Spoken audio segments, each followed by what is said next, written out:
If you treat a premium cryopreservation tank exactly like a standard liquid nitrogen dewar, you risk destroying your entire batch of samples. Today, let's clear up the confusion with 4 critical rules you must follow.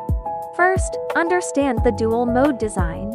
In vapor mode, samples sit safely above the liquid pool, kept at around -190 degrees Celsius by the freezing gas. Rule number 1. Never wait until the tank is empty to refill.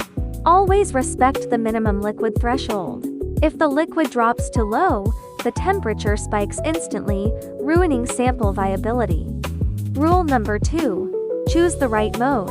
For high-value samples like stem cells and embryos, always use vapor mode. This provides physical isolation and prevents cross-contamination. For standard cell lines, you can use liquid mode, where samples are safely submerged for maximum temperature stability. Rule number 3. The 30-second rule. When you open the lid, get in and out fast. Instead of keeping the lid open and digging around, use the built-in rotating tray. Just turn the handle to bring your specific sample zone directly to the opening. It's faster and saves your liquid nitrogen. Rule number 4. Use your smart features. Our cryopreservation tank comes with automatic monitoring and auto refill.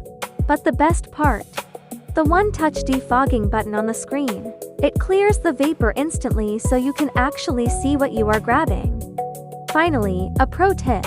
If you ever see heavy frost building up on the lower outer shell, or notice massive nitrogen consumption, stop using it immediately. That means vacuum failure. Follow these rules to keep your life's work safe. Any questions? Drop them in the comments below.